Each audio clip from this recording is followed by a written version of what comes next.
Hana DeGuzman is a mental performance consultant for Premier Sports Psychology and servicing a contract with the Minnesota Twins organization. She recently obtained her Certified Mental Performance Consultant, also known as CMPC, which in the sports psychology world is a huge accomplishment. And you might recognize her name because for the past 4 years, she's been our community manager here for the Fearless Fam. And so she spread her wings and we're bringing her back to interview her. She currently lives in Fort Myers, Florida, soaking up the sun with her pup, Emmy, and working with the Minnesota Twins organization and all their affiliate teams.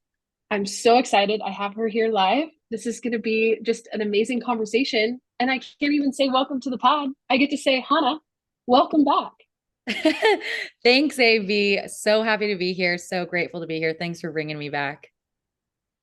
I love that we get to do this. And we have been catching up, and I said, we're just going to hit record because everything that we're already talking about is everything that the Fearless fam wants to know. So give us a quick, brief overview. I bet there's some people that may have not even realized that you have been gone. So what have you been doing the last 8 months? Yeah. So the last 8 months, I guess at the beginning of this year in January, I moved to Fort Myers, Florida, like AB said, and I started as a mental performance consultant with Premier Sports Psychology, servicing our contract with the Minnesota Twins. So Premier Sports Psychology is a Minnesota-based company for just background context. Minnesota-based company. We have lots of different contracts with different universities and pro teams and Olympic teams and things like that. Very cool opportunity. And so I serve on their contract with the Minnesota Twins, which is why I'm based here at our training complex in Florida. And I've been doing pretty much 80% of my work is with these professional baseball players, doing a lot of mental performance consulting, one-on-one meetings, programming, and consulting with coaches, traveling to all of our affiliates. It's been really awesome and a really cool experience. I finished grad school over a year ago, and have kind of been dipping my toes in different waters, but it's really awesome to be able to find a landing spot here with Premier and doing kind of exactly what I've wanted to do, what I've wanted to set myself out to do for a long time now, working in pro sports and doing the whole sports psychology and mental performance consulting. So that's a little bit of what I've been doing outside of work. I've been playing a lot of pickleball. I don't know if you play pickleball, AB, but it is a wild, wild west out here. Okay. I have not converted to pickleball yet, but I'm very curious. I made the mistake of saying to my uncle, "Oh, it's just like table tennis, but on like a tennis court." And he immediately Up corrected in me and was arms. like, "No, no, it is not that simple." Love that. It is not. Oh, okay. You'll have to tell me all about it. So I love that you mentioned that this has been something that you have been dreaming of. And so I think what's so cool about this is some of the girls that may have interacted with you at the retreat may know this, but can you kind of talk about this evolution of you discovered mental skills, you discovered, mental performance, and then step by step, I've gotten to have literally just a front row seat to your career. And we talk about all the time abundance, dream big, go for your goals, and just step after step. 4 years later, you're here. So go back, even to Hana at Puget Sound of like, you're playing college softball. What piqued your interest and where did this all start? Yeah, I love walking down memory lane. I was playing Division III softball at the University of Puget Sound. And originally, so I graduated with an exercise science degree, from undergrad. And I originally wanted to go more into the physical therapy realm or maybe athletic training, just kind of the physical side, the medical side, if you will, of biomechanics and the body and things like that. That was always really interesting to me.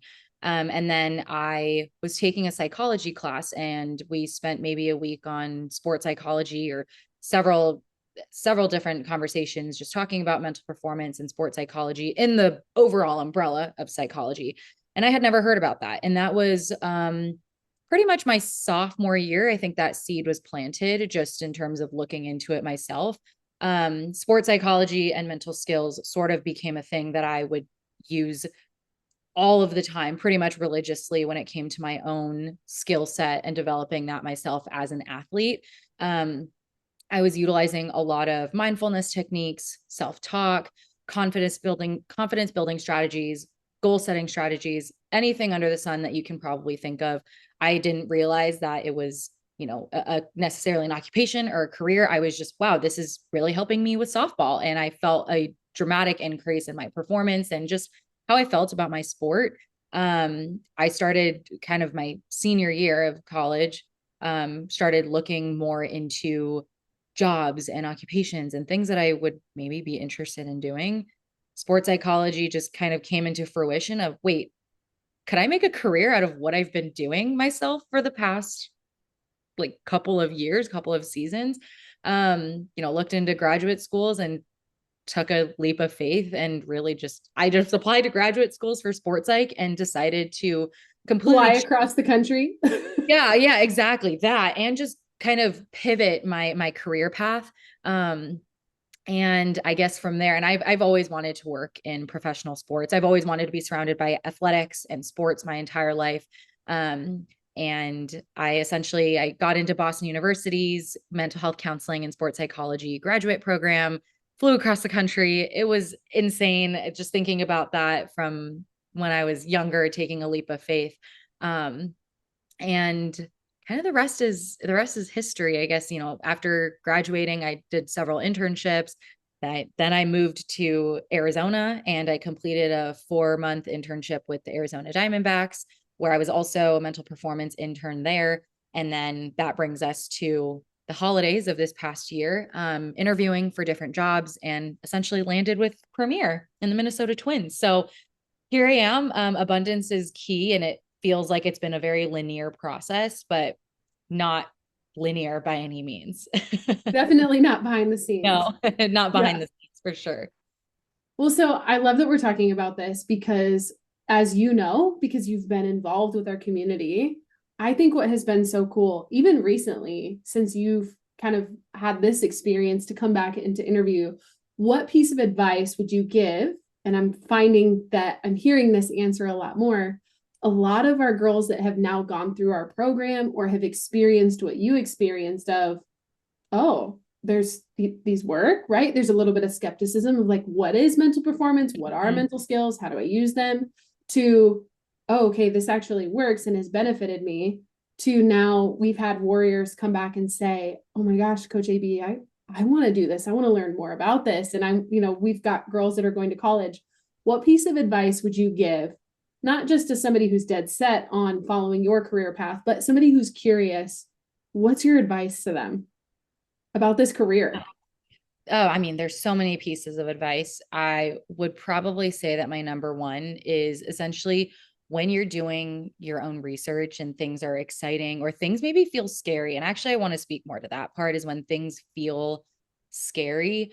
A lot of the times we, as humans, we're kind of scanning for different threats. And so we're thinking to ourselves, what if everything goes horribly wrong? What if I regret this? What if this is a horrible decision? What if I don't want to do this anymore? And I find this a lot with different athletes and clients that I work with, just people in general. A lot of times we are thinking about the negatives of what ifs, but then I also want to provide the perspective of the positive what ifs. What if this is a really good move? What if someone says yes? What if this makes me really happy? What if this is the best decision I've ever made? And so just thinking about, I mean, a lot of your clients and a lot of the fearless warriors are very young, and there's so many years of experience and different knowledge and career paths to explore. That I guess, yeah, my overall piece of advice is when you're doing your own research about things that interest you and things that really light that fire under your butt, it's just kind of thinking of, I guess when choosing a career path, wanting to choose something that you can really see yourself doing that would actually provide a lot of fulfillment and worthwhileness. Yeah, there's actually something I might go on a soapbox here for a slight second. One of our founder of Premier Sports Psychology, Dr. Justin Anderson, he asked us a question one day and said, how many of you guys want to be happy? And, we all raise our hands, right? And then he says, okay, well, how many of you guys want to have kids? We all raise our hands. not all of us, but many people but might raise their hands in theory, right? And he said, wait, I thought you just said that you wanted to be happy. And we were like, oh, well, yeah. And, studies show that happiness levels are very subjective. And when you have kids and things like that, life can get tough, life can get hard, lots of different conflicts, things can come up. But it's maybe about shifting your perspective about happiness, but then shifting it from happiness to worthwhileness. And, having kids is a very worthwhile thing. Having kids is a very fulfilling goal. And so I guess, having kids may be analogous in this case. I'm using this as a career path, but essentially just thinking about, okay, we're not so much thinking about what would make us happy, but what would be really, really fulfilling, regardless of what you do choose. And for me, that is sports psychology. For me, that is mental performance. And this immediately rings back to what you were saying before we hit record of some days you're waking up at 5:30 and it's a long day and a long season. I mean, you've been a baseball fan your whole life. You know how long the season is. And now you're traveling to your different affiliates. And, you even listed at the beginning of this, you're working with one-on-ones, you're programming, you're working with coaches. Like, you're just in it every day. And so if you're seeking happiness, probably not going to be happy at 5:30 in the morning. Right. Happiness is fleeting, but at the end of the day, I love what I do. And it is so fulfilling. And while the work is crazy, while it's chaotic, there's a lot of moving parts and it's challenging at many different times, at the end of the day, I just love what I do. And it's the most fulfilling and rewarding thing that I think I've done so far. That's awesome. So give us a day. I mean, there's different scenarios where paint a picture for us. If it's a game day, I think a game day would be really fun. And then maybe like a non-game day, you wake up, the alarm goes off. What the heck is Hana doing? Like, give us the picture. Yeah, I'll give a game day experience in terms of like at an affiliate. So one of let's say our AA affiliate is in Wichita, Kansas. The Wichita Wind Surge. So when I would go travel there, I'd go for about a week or so, where they have a week-long home series. And, a typical day, I'll wake up around 7, 8 a.m. I might have a few morning meetings. I'll kind of do my own thing. I'll go work out. I'll go for a run. And then I basically get to the complex around, or the stadium, if you will, maybe around like 11 a.m., maybe around noon, when the complex and when the stadium opens and the clubhouse opens. I'll say hi to a lot of the guys, to our coaches, our manager, just kind of, building those relationships still and checking in on guys, seeing how things are going, not just from a baseball perspective, not just from a work perspective, but also, hey, how's your family? Do you have any family that's visiting in town? Are your kids coming? Is your wife coming? Things like that. And then also, kind of just from there, maybe they go about their workday. Maybe there's bullpens, there's on-field BP, there's lots of different things in the training room with, pre-performance routines or like day after recovery, things like that for different players. Everyone just kind of has their own routine. So that's pretty much what happens during an actual game day. And then of course there's the game that comes up around 6 or 7 p.m. Of course, there's several hours leading up to that of when I've actually been there. And a lot of the times it maybe is meeting with athletes or meeting with players, meeting with coaching staff to see if there's any programming that they would like to see happen. And then, I just kind of stick around and let the guys do their own thing during game day. What is really cool is that I do get access to be part of the dugout staff. At the minor league level, it's not super strict. At the major league level, that's when they change it up a little bit, in terms of what coaching staff can be in the dugout. But I do get to see firsthand, experience the dugout life, if you will, and be kind of in the muck with them. If I am needed, then I'm there. But oftentimes I just kind of let the guys be themselves. If they need support, I'm there. And we just kind of go about the game. I'll do some observations, watch any guys if I'm working with them, or just noticing body language, noticing self-talk, or different strategies. If we have talked about it, just noticing, keeping mental note myself.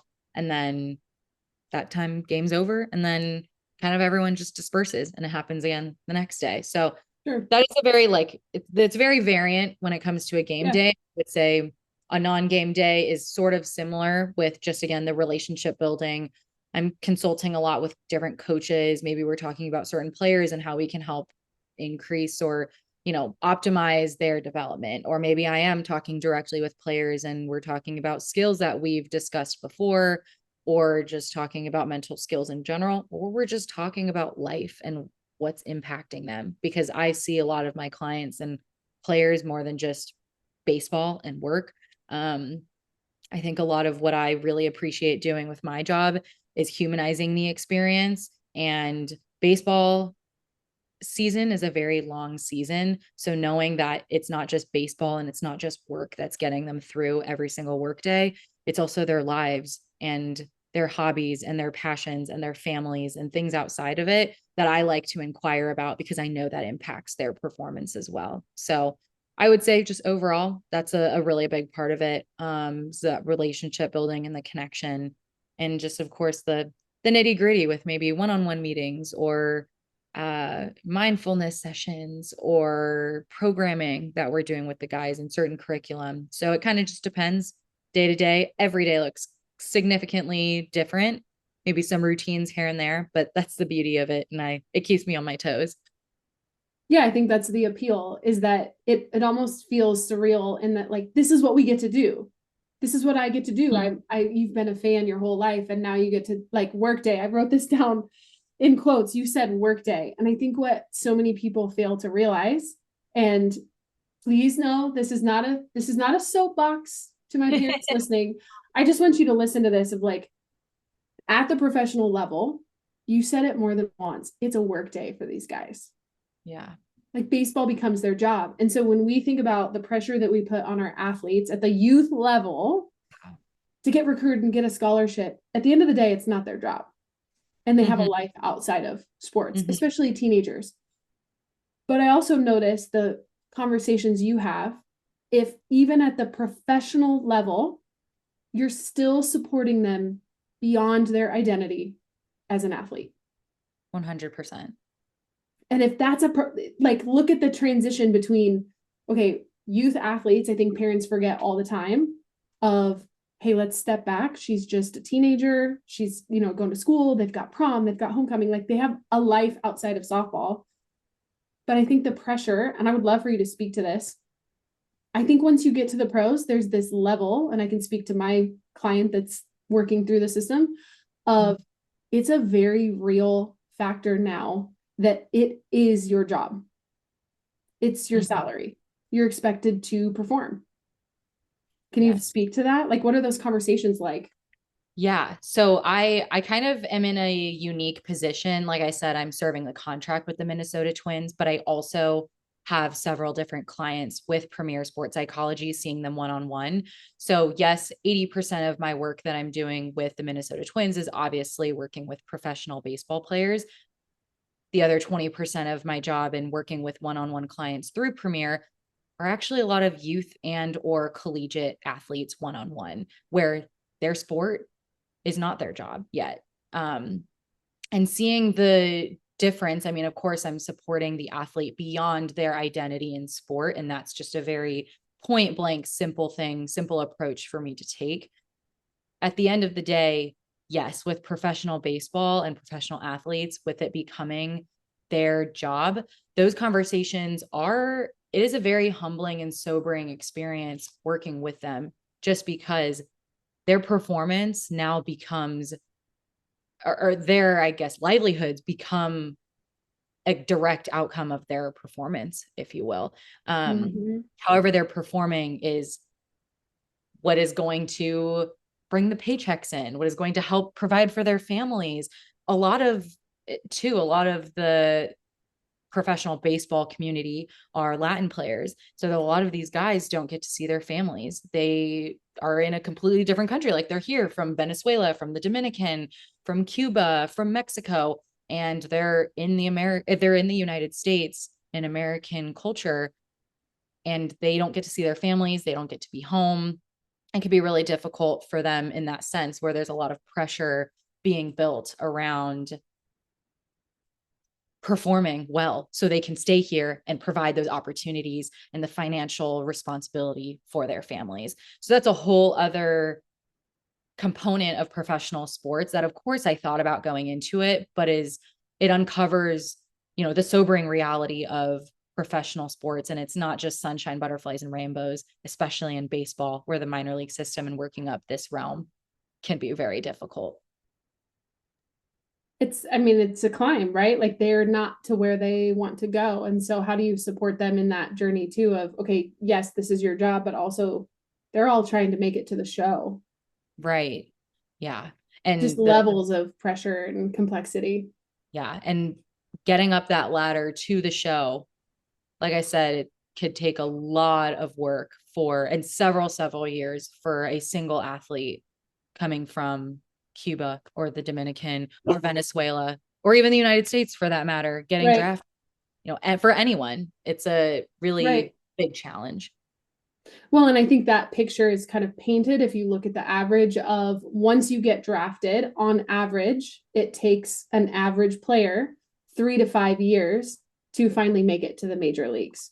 And then Yes. you add the pressure of, okay, so if you get drafted right out of high school, sure, you have lots of time. You're 18, 19, but some of these guys are getting drafted after their senior year of college, which now, in the eyes of the professional world, we look at a 22 and 23-year-old, and then you add 5 years to it, they're no longer considered young, which is Right. wild because you're like, okay, so I'm 34, I would be considered old as a professional athlete. Like that Making your blows debut. Yeah. it blows my mind. Mhm. Right. Yeah. It is insane, this world of sports and professional sports, and just how age is seen, or we're just, the business side of it too is interesting, and has been interesting to see throughout this experience. Yeah. So tell me more. I mean, give us a behind the scenes. What would be something either funny that has happened or like you travel a lot? Like, give us a behind the scenes of maybe something that might be funny or not so glamorous about your job. Do you have any Yeah. stories? I guess the funniest things so far have definitely been learning Spanish. So I took Spanish when I was in, middle school. I also took it for a few years in high school, and I completely fell off the boat with it and was really rusty throughout college because I didn't have to take it in college. But working in baseball, like I said, there's a big Latin community, and learning I've been getting back into learning Spanish and communicating with the guys. And I think I'm 100% a lot better now. But there are definitely a lot of moments where I'm like, what is going on? Because half the time, like I said, I took Spanish and I'm continuing to learn. There are some things that I don't have no idea what the guys are saying because there's so many different slang, like Spanish slangs from different countries, which I guess makes sense within different dialects. But it's so funny because one word in Mexico is completely different than in the Dominican, than in Venezuela. And it's honestly so funny. And I think now, learning Spanish, practicing Spanish with the guys, it has been really, maybe not necessarily funny, but fun. I actually have gotten to the point where I can present programming in Spanish to them. And what's really awesome, and it is funny in the moment, is when I slip up or I'm like stuttering with Spanish and they're totally helping me out. And it's a learning process with both of us. But that's probably one of my favorite things. I guess maybe not so much funny, but like fun, with that being Yeah. said. Yeah. But going back to building trust and authenticity, you're not trying to be something that you're not. They know that you're here to help them. And that's hilarious that they want to help you with Yeah. your Spanish. Yeah. Well, and then I guess at the same time, they're also learning English too. So a lot of our American players are really helpful with our Spanish speaking players, where sometimes our Spanish speaking players, some greetings that us Americans have, like, what's up, bro? Some of our Spanish speaking players have said, what's up, bro? And I'm like, what? Who taught you that? So I guess that's a funny component of learning, the language barrier that might be there. But to your point of the authenticity and the realness and building relationships, it has been really, really awesome to, meet the guys where they're at, they meet me where I'm at, and we just kind of go from there. And that's definitely been one of my favorite, most wholesome parts about my job so far. Yeah. And have you gotten to travel to the Dominican? I can't remember where you went. Where did you get to go? Yeah, I did go to the Dominican. So all of the major league clubs have an academy in the Dominican Republic, and ours is close to Boca Chica, if not in Boca Chica, if I'm not mistaken, which is about 45 minutes from Santo Domingo, which is where the airport is and all of that. It was really awesome being able to experience the Dominican Republic. I have never been there before, but being immersed in the culture and the music and the food, and seeing our players there as well in the academy in the Dominican was also really cool. It was an awesome experience, and I'm super excited to be able to go back every single year. And that's what I'm really grateful for with this job is I work with the entirety of the organization, and our team with Premier works with all the players and staff members from the DR all the way up to the major league club. So we span all those different teams, and it's a really awesome opportunity and experience. It's really cool meeting so many different people and being able to work in so many different departments. And also, before we hit record, you also were explaining to me that you also have a team. So it's not Yes. just you. Yes, exactly. Yeah. So with Premier Sports Psychology, I have a few other colleagues that are on board with me as well. We have Aaron Sanchez and we have Luis Torres. We're kind of the boots on the ground in terms of working with our players and our staff members. And then we have Ben Merkling. He also works with players and staff, but also has a lot of connections with our front office. And he helps kind of bridge that gap between front office and our baseball operations. And then Dr. Justin Anderson, who I mentioned earlier on in this interview, he's the owner of Premier, of course, but also oversees a lot of our professional contracts. So of course, he helps bridge that gap with the front office as well. So it's really cool that we have such a close relationship, being a third party resource with the Minnesota Twins. We just have a really awesome relationship throughout the entirety of the organization. And I think that that's really cool. Yeah. I mean, everything is fascinating and giving us a behind the scenes of like the structure, the schedule, your day to day. I mean, there's really nothing that we haven't touched yet, but I kind of want to dive really deep for a second. Can you give us an example of maybe a curriculum that you ran or programming that you ran, or maybe a skill that you taught your athletes, or maybe a specific one-on-one situation where an athlete's eyes were opened, he tried a technique, really liked it, and it completely transformed his game? Like, can you think of, I'm wanting you to toot your horn, Hana. That's what I want you to do. Like, show us the magic of mental performance. Like, does anything come to mind? Yeah. One thing in particular comes to mind as you ask about just like programming or certain things that we did with different teams. And I was really fortunate to and honored and grateful to be part of some programming that we were able to spearhead and develop for the entirety of the organization. I don't believe has been done before with Premier and the Twins in terms of providing programming, just because there are so many teams and so many players, but providing programming for every single level of our organization, from the DR through each of our affiliates and at the major league club. And one of the biggest, I guess, skills that we teach, one of the biggest models that we taught within that programming was something called the SERR model. It's SERR. It stands for situation, emotion, response, and result. And we kind of follow, I guess, this very methodical approach, if you will. It sounds methodical, but that there's a method to the madness. And it's kind of just thinking about overcoming adversity. And, there's going to be certain situations where we can't necessarily control fully. There's going to be many situations where we actually can't control it, right?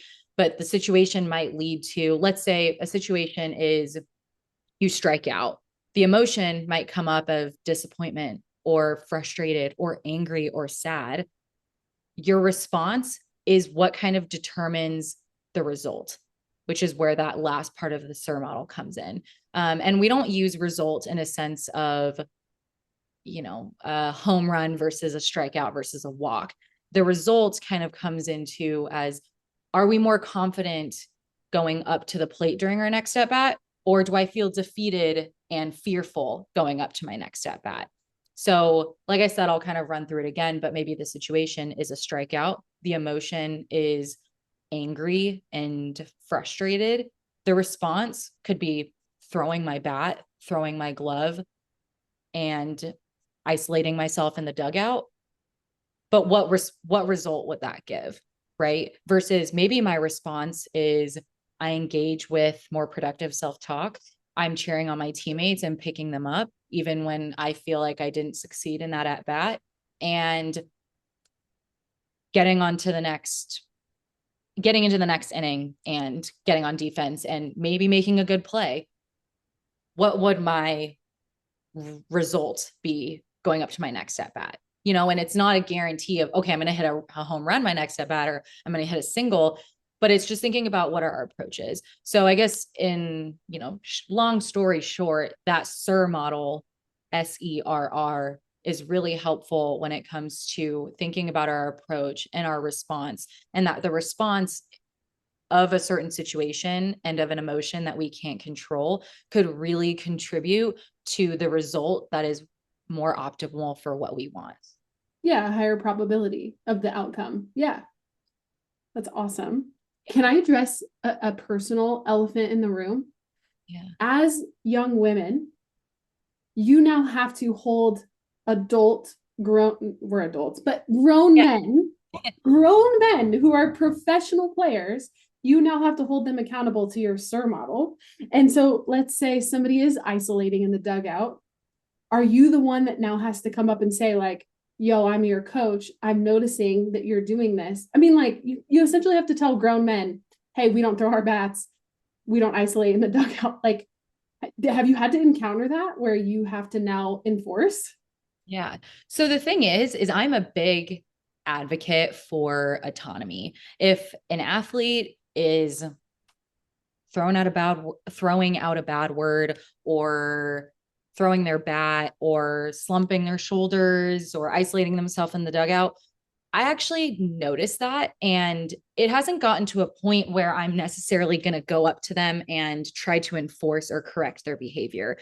Because if I were to do that, then they don't necessarily, and this is my take on this, then they might not necessarily learn on their own. And it's almost just like I'm going to get called out from Hana if I do this, as opposed to, I want to have a better response or a more productive response because I know that this would help my performance. And it also makes me feel better in the long run. Right. So, I mean, there have been moments for sure. And I think it definitely depends on the relationship that I hold with a certain player. Especially if it's a player that I'm pretty close with. Maybe I might give them a couple minutes or a couple seconds, a couple moments, if you will, to maybe settle in, kind of debrief and calm down for a second, if you will, if it's a heightened moment. And maybe I'll go up and I'll be like, how was that? Or, maybe not necessarily asking, how are you? Because maybe one could assume how they are feeling based on their responses. Right. But you're giving them an opportunity to own it. Right. And it's like, okay, like, how are we feeling? What are we going to do now? Or what's your next move? What's our next play? And just thinking about, providing them the opportunity. And again, like I said, the autonomy to come to that moment themselves and notice, okay, I threw my bat, or yeah, I didn't need to scream out a bad word out of frustration. Different things like that. And I think that could really be a good approach, as opposed to kind of enforcing right away, or just saying, hey, don't throw the bat. Right. Even though maybe everyone's thinking it, but emotions could be really tough to handle, and difficult emotions, especially. But that's what we teach with our programming and with our conversations. Which doesn't sound all that different from parenting a teenager. I would imagine. If you're listening to this, I mean, this is a great model to follow of if you really want somebody to own it and understand the impact of their mental performance. What better way than to let them continue on that path of, if I make this decision and I'm following this model versus a more wanted, response. I think that's great advice. I mean, wouldn't you say that would transition over to parents that might be listening? 100%. And I'm a big believer that mental skills are life skills, and thinking about you could use this not just in performance, but in really any situation that might happen in your life, right? The S of the SERR model, it just stands for situation. It could be someone makes a comment on social media that you don't like, or you get a haircut that you're not a fan of, or you get into a fight with your sibling or your parent or your friend, and certain emotions might come up, leads to our responses and maybe our natural response. But it's thinking about what was our natural response compared to our more productive or trained response that we want to have to lead to more probable optimal results, right? And just thinking about what I would imagine with parenting. I know parenting is a lot easier said than done. But thinking about, how that could transfer over with this SERR model, having those conversations with your child and with your athlete of just naming the situation that comes into play, naming the difficult emotion that might happen during that situation, and then thinking about, hey, how do we evaluate our response? Or just what was our natural response? What do we want our response to be if this happens next time or tomorrow? And then thinking about what those results are. Again, not the stats and not the outcome specifically, but maybe how do we feel? What's our next approach, and how does that help us going forward? Yeah, I mean, essentially, you're asking them to dig a little bit deeper because we want to focus on the outcome, the results, or the body language. And what I'm hearing you say loud and clear is get to the root, right? What's the situation? What are their thoughts? What are their emotions? And I think a lot of the time we try to squash that as coaches and parents of like, you're not allowed to have negative body language. You're not allowed to be angry. Like be a good teammate. And I think the message, hopefully, for parents that have listened to the podcast or been in our programming is it's a tough sport, like whatever sport they play, especially professional baseball. But I love this so much. And thank you for giving us a behind the scenes. Are you allowed to share this? We're not like if the Red Yeah. Sox or the Twins, are the Twins going to come block our podcast down? I'm No, so proud of you. That's all good. awesome. Thanks so much, AB. I appreciate it. Well, so we're in like a new batch, a new season of the podcast. So we're kind of toying around with some new ideas for the ending question. We used to ask the time traveler question. So Yeah. here's my idea for a question, and then I'll open it up for you if you want to add anything to this. I know this is going to be a tough one. You're the first one I've asked. What's the best advice you've ever received? Ooh. I think the best advice that I've received is actually, this is going to be really silly, but I wrote a letter to myself when I think it was starting my freshman year of college. And I wrote it where it would come into me and get emailed to me by graduation day of my senior year of college. And the piece of advice that I basically said on there was be open-minded. And not in the cliche sense of, oh, there's going to be opportunities or there's going to be doors that we don't know about, which, yes, that is all true. But also thinking about how my life has kind of come into fruition since my freshman year of college has been wild in a sense of being so open-minded to any opportunities that come my way and not looking at it. Again, I mentioned this earlier, the negative what ifs that we find ourselves thinking, because again, we're human. And from a biological standpoint, we're scanning for threats that are coming towards us. And how can we be prepared? How can we limit pain or suffering that we feel? But then there's also the positive what ifs of anything that could come from these opportunities. And I think it's really cool if I think about what my life could have been like if I didn't stay open-minded to an opportunity, or if I didn't say yes, or if I didn't take a certain job or didn't move to that certain place. And AB, you know my story. I've moved several different times to several different places in a span of, I guess, like 6 or 7 years now. And, I think there's a lot that comes with all of the what ifs. And I could have said, what if this goes horribly wrong? What if this is the worst decision I've ever made? What if they say no?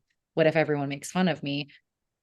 But in my opinion, I mean, of course, there's been a lot of failures, there's been a lot of challenges and a lot of struggles, but I think in the grand scheme of things, I took opportunities and saw these, yes, being open to everything as the positives of what if this is the best decision I've ever made? And I think that that's it.